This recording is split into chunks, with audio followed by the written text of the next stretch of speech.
When we think of knights during the medieval times, we think of valiant men who chose to defend their honor in feats of jousting, chivalry, and dragon slaying. But that's not exactly how it was for the actual knights. Jousting wasn't always a part of the culture of being a knight. Chivalry was less of how to be a gentleman and more of a list of what not to do. And dragons weren't real, no matter how much we wish they were. Today we're exploring what it was actually like to be a knight during medieval times. Before we get started, be sure to subscribe to the Weird History channel. Oh, and while you're there, leave a comment and let us know what topics you would like to hear about. So gather ye at thy round table, and togethereth we shall commence. There weren't a lot of options for other religions, so almost everyone that lived in medieval Europe was Catholic, or at least they claimed to be. Everyone from kings and queens to the lowly peasants and serfs were expected to take part in their religious duties, be it yearly or daily. Knights were certainly included in this, and they were known to start their days with a morning mass at their local church. Nowadays, we would say that breakfast is the most important meal of the day, but back then, feeding the Christian soul was considered more important. That was part of their moral code, just like the other code, a sort of antiquated man code. The code of chivalry was also one that was adhered to. Most of us think chivalry is something that can be found in a Nicholas Sparks novel, but the code for knights was less reminding them to hold doors open for the ladies and more to keep belligerent knights in line and to keep him in here until you or anyone else, not anyone else, just me, just you, hey, get back.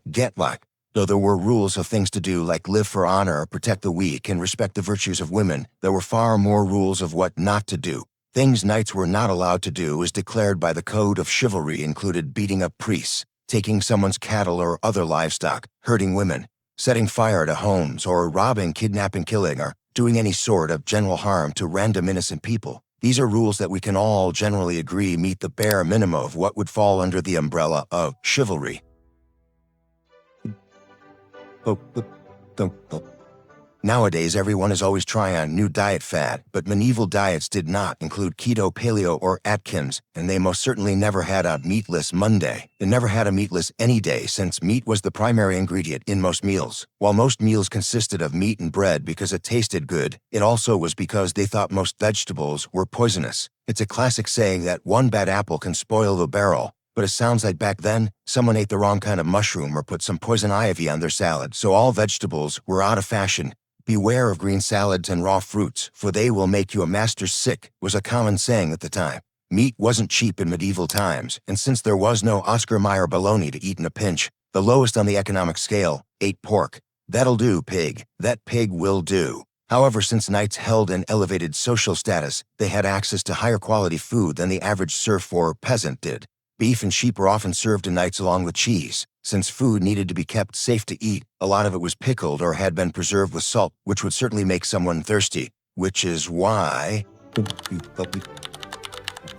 if they didn't have a Kroger handy, you had better believe they didn't have Evian. So without unlimited access to clean water, the people of medieval times mostly drank alcohol because they knew it wouldn't be contaminated. While we don't have the same excuse today, the medieval knights drank like frat boys, and that often led to worse behavior. All these men drinking beer all the time, they most certainly weren't playing beer pong or flip cup, and this rowdy behavior could sometimes get violent and rather ungentlemanly. Of course, they couldn't drink too much mead, which would fatten them up, because contrary to what you might think of the traditional manly stereotype a knight conjures in your imagination.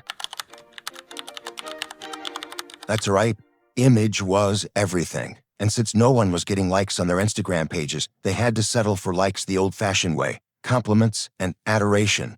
But fashion wasn't as straightforward as it is now. There were laws placing restrictions on what people could wear. Under sumptuary law, ordinary people were forbidden from spending a lot on their fashion. This cap was instituted to stop peasants and serfs from dressing better than noble people, like knights, so that everyone could be identifiable by their outward appearance. So knights had to wear nice clothes to distinguish themselves from the lower class. They did this by wearing more elaborate designs and nicer materials, as well as emphasizing the crotches with large codpieces. Yeah, that's right. With no sports cars to compensate, size mattered back then.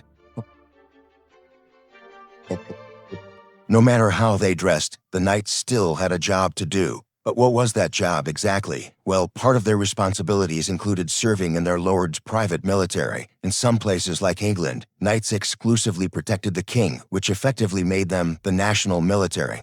Other places like France allowed the nobles of the community to recruit knights to protect them, making them more like bodyguards. Regardless of who they served, knights were expected to fight for and carry out the orders of whomever they swore an oath to, just like Brienne of Tarth, only with a slightly bigger codpiece. Sure, being a knight was a profession, but they generally only worked roughly 40 days a year. Like a lot of modern jobs, there was a certain hurry-up-and-wait attitude. Being a knight essentially meant being on call. Being ready to go into battle or escort their lord on journeys were expected, but in reality, these duties were painless and over quickly. Knights had to be on top of their game when they went to battle, but they also had to make sure they were always ready to go, and that came from participating in tournaments. This started as them competing in melees, mock battles where they would fight for prizes. Eventually, those evolved into jousting matches. This later turned into glorified equestrian pageants called carousels, which you will recognize from your years of not wanting to ride it at amusement parks and carnivals as a child. Someone has an issue with carousels. Tournaments weren't open to just anyone. They were exclusively for men of nobility. It was a great honor to participate in them, so no one ever left their invites unread. This was something that they chose to do if asked. So if they had plenty of time being on call, knights had lots of opportunities to compete in tournaments and to earn a little extra dough. They also had more time to court the ladies. Over time, the supply of knights shrank because not every knight could emerge victorious in battle. Look, you stupid bastard, you've got no arms left. Yes, I have. Look, just a flesh wound.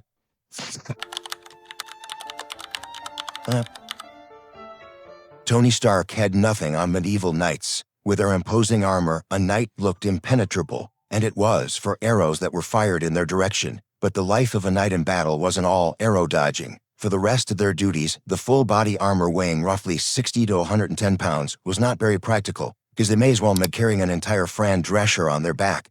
This armor slowing down the knights is part of the reason many historians believe that some armies in the 14th and 15th centuries could have won several major battles had they been wearing less bulky protection. They would have been more agile, more energetic, and generally faster than the other armies buried under similarly burdensome armor. Eventually, the lesson was learned, and in the 16th century found the soldiers trading in their stacks of armor for attire that allowed them to be more mobile.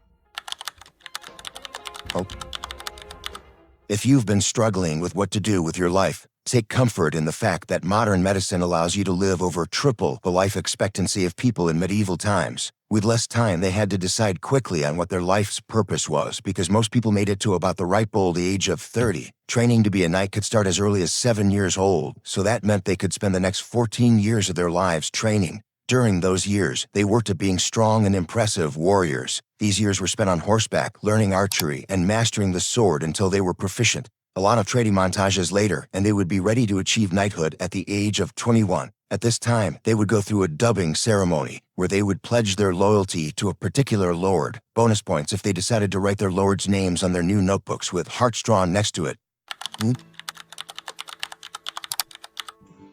Since this was the age way before Apple TV, the nights were spent communally, as knights and noblemen found ways to entertain themselves. Drank. Generally, the after-dinner entertainment came from a minstrel, a servant first employed as a castle or court musician. Some were known as bards, although we don't know if any knights were lucky enough to be regaled by that bard. You know which one. But the knights were often treated to ballads or long poems based on myths or legends. Brave thought all been drawn away. No, bravely ran away. The knights would spend a lot of the nights entertaining each other because knights didn't exactly get a good night's sleep by our standards. Instead, they would sleep in shifts. Some might get to sleep for half the night and then wake up and pray, right? Or, if they were really lucky, have sex. But someone had to stay up and keep watch. Most of us these days would prefer to sleep for the whole night, but it appears that their interrupted sleep schedules weren't dangerous for them. Unless this was affecting their 30 years life expectancy, who is to say? The life of a knight wasn't all battles and it wasn't all pageantry, but it was great work at the time if you could commit to it at an early age. So what do you think? Would you have liked to be a knight? Let us know in the comments below, and while you're at it,